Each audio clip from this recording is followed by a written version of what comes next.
Lettre numéro 64. Accord avec Rome. Optimisme, illusion ou folie. Avertissement.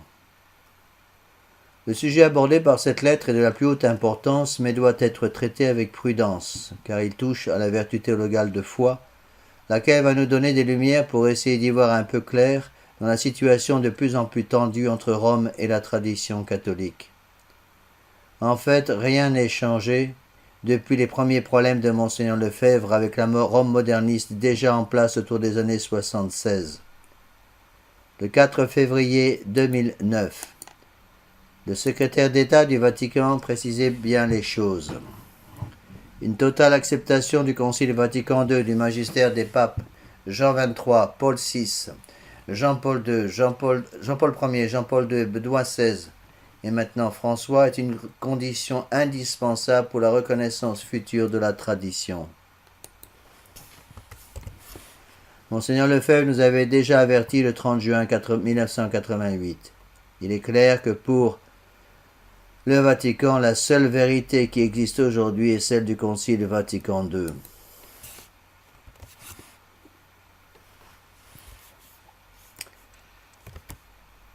Quelques exemples.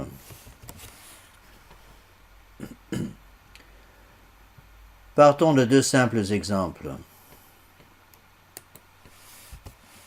Prenons deux pommes. La première est pourrie jusqu'au trognon, noire, nauséabonde, pleine de verre. La deuxième est fort belle, mais un petit ver tout à fait invisible de l'extérieur a commencé son travail dans le cœur du fruit. Laquelle de ces deux pommes présente vraiment un danger pour le consommateur potentiel? Évidemment, la seconde. Car le danger est caché et sous ses belles couleurs, c'est une tentation sous apparence de bien. Trouvons maintenant deux prêtres modernistes. Le premier, affublé d'une chemise délavée, porte un pantalon déchiré, va nu-pied, casquette américaine vissée sur son crâne. Il joue de la guitare chaque samedi soir dans la boîte de nuit locale avec l'intention, bien sûr, de convertir tous ceux qu'il y rencontre. Le deuxième ecclésiastique porte soutane et col romain, toujours tiré à 4 épingles, célèbre la messe traditionnelle, mais prêche l'obéissance aveugle à Benoît XVI, et maintenant à François. Lequel de ces deux prêtres est dangereux pour les âmes de nos fidèles? Évidemment, le second, qui nous pousse avec un grand sourire dans les bras de l'apostasie par la liberté de conscience et l'écuménisme. Nous avons affaire de nouveau à une tentation sous apparence de bien. Appliquons maintenant ces deux exemples à la situation actuelle dans l'Église. Jean-Paul II est adoré par la presse à grand spectacle, embrasse le Coran et place tous les faux dieux à la même table que notre Seigneur. Benoît XVI est plus conservateur dans l'expression de sa foi. Il alla même jusqu'à donner permission à tous les prêtres de célébrer la messe traditionnelle et à relever les 4 évêques de Monseigneur Lefebvre de leur peine d'excommunication. Chemin faisant, il continue son travail, infiltrant l'Église de ses idées libérales pour détruire le règne social de notre Seigneur Jésus-Christ. Lequel de ces deux hommes fait plus de mal à la foi catholique? Je laisse le lecteur répondre. Où est le problème? Benoît XVI ne cache pas son jeu. Il veut intégrer à la tradition catholique le décret de Vatican II ou intégrer ces derniers à la tradition. C'est la quadrature du cercle, les deux opérations sont impossibles. La vraie tradition ne veut rien entendre de cette odieuse trahison, rejetant le piège du libéralisme dit catholique tout en gardant le caractère visible de l'Église du Christ. Monseigneur Lefebvre ne faisait aucune confiance au cardinal Ratzinger, alors préfet de la Congrégation de la foi.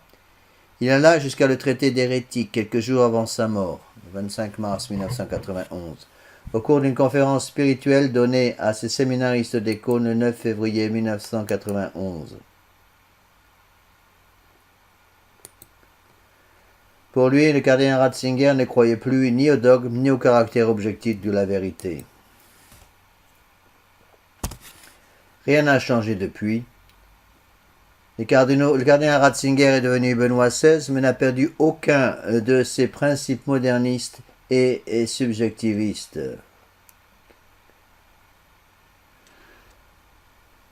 Son cœur est peut-être encore en partie au moins catholique, mais il est certain que son cerveau ne l'est plus, et on peut vraiment se demander s'il ne l'a jamais été.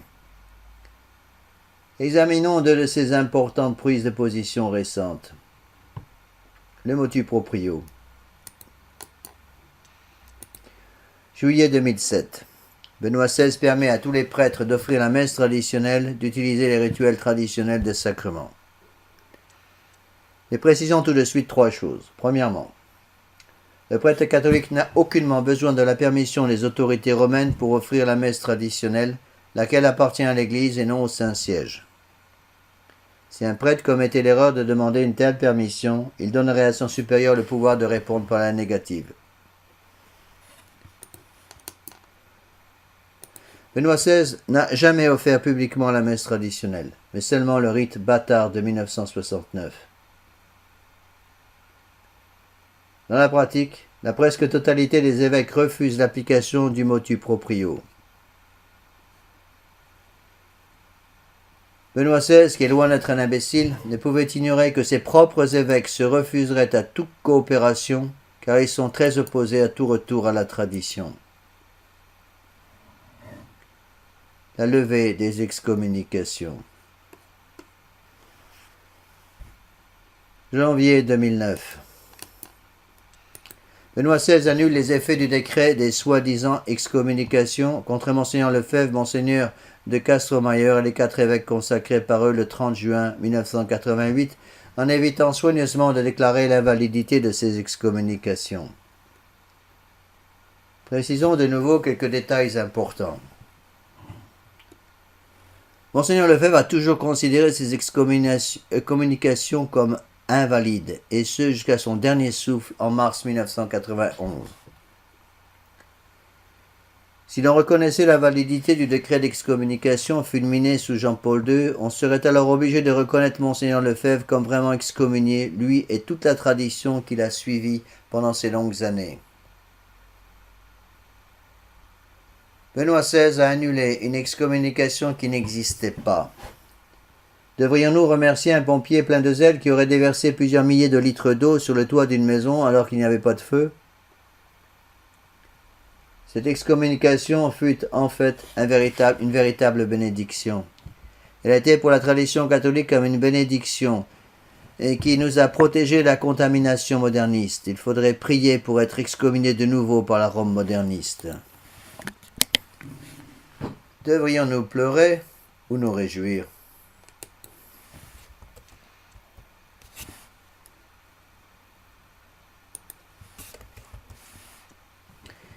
Il est possible que ces deux documents que nous venons de citer aient aidé quelques âmes à trouver le chemin de nos chapelles. Nous sommes naturellement toujours heureux de savoir que de nouveaux visages s'approchent du confessionnal et du banc de communion. Mais il serait malheureusement facile pour Benoît XVI d'utiliser ces deux mêmes documents pour décevoir des âmes de bonne volonté, certes, mais inconscientes du danger. Nous avons affaire à Rome à des maîtres de l'hypocrisie vaticane. Beaucoup de personnes non averties, mais de bonne volonté pourraient croire que tout a changé à Rome, mais Benoît XVI cherche vraiment à ramener l'Église à la tradition, que la bataille pour la Sainte Messe a été gagnée. En fait, rien n'a changé. Le nouveau culte de 1969, que Monseigneur Lefebvre appelait la messe de Luther, a toujours droit de citer partout en tant que forme ordinaire du culte de l'Église de Vatican II. Les 3 bombes à retardement du Concile sont toujours à l'intérieur des murs, liberté de conscience, collégialité et écuménisme. Que va-t-il se passer quand tous ces braves gens trop naïfs vont comprendre qu'ils ont été bernés?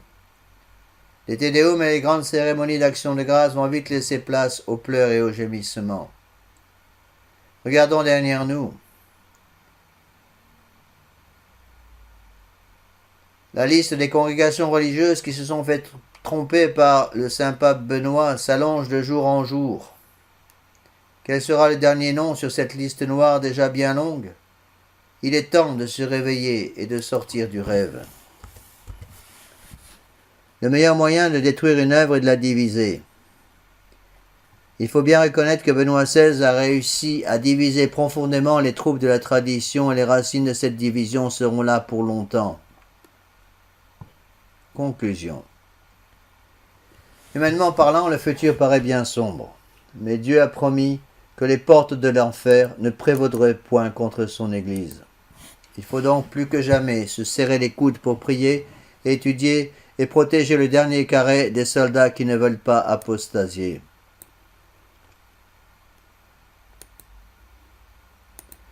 D'abord priez. Ne pouvez-vous pas veiller une heure avec moi? Veillez et priez afin de ne pas entrer en tentation, car l'esprit est prompt, mais la chair est faible. Saint Matthieu 26, 40-41. Oui, nous devons prier pour le retour à la foi de ceux qui cherchent avec acharnement à la transformer pour mieux la détruire, pour tous ceux qui ont été trompés dans le passé, pour tous ceux qui seront trompés dans le futur. Mais il faut surtout prier pour que ce dernier carré de soldats demeure dans la fidélité par la pratique des vertus d'humilité, de docilité et d'obéissance. Ce n'est que par la miséricorde de Dieu que nous serons forts pour ne pas être emportés par ce courant impétueux qui détruit tout sur son passage. N'oublions pas le grand avertissement de notre Seigneur Jésus-Christ au soir de sa passion. En vérité, je vous le dis, l'un de vous me trahira. Et relisons tout tremblant la parole des apôtres. Est-ce moi, Seigneur?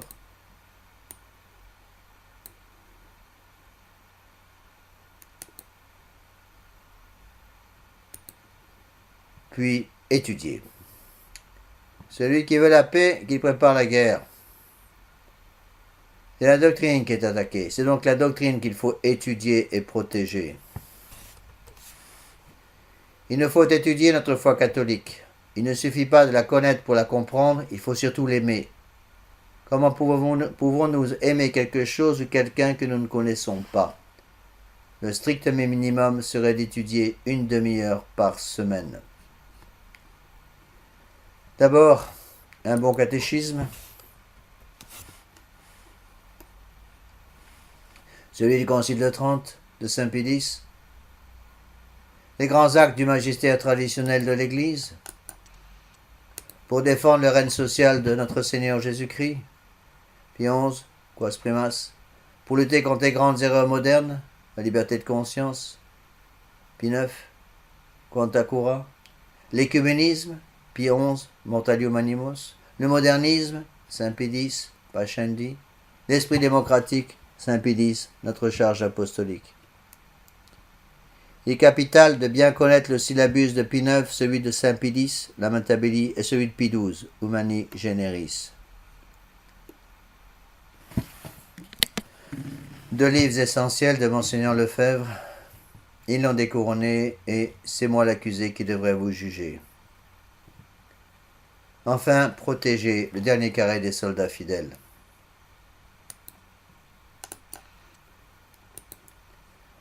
Un petit grain de sable bien placé peut bloquer tout un engrenage. Dieu n'a pas besoin du nombre pour sauver les âmes. Il a fondé l'Église avec 12 hommes convaincus.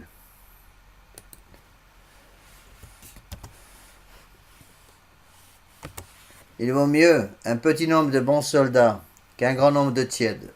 Faisons confiance en celui qui a dit à saint Paul, « Ma grâce vous suffit ».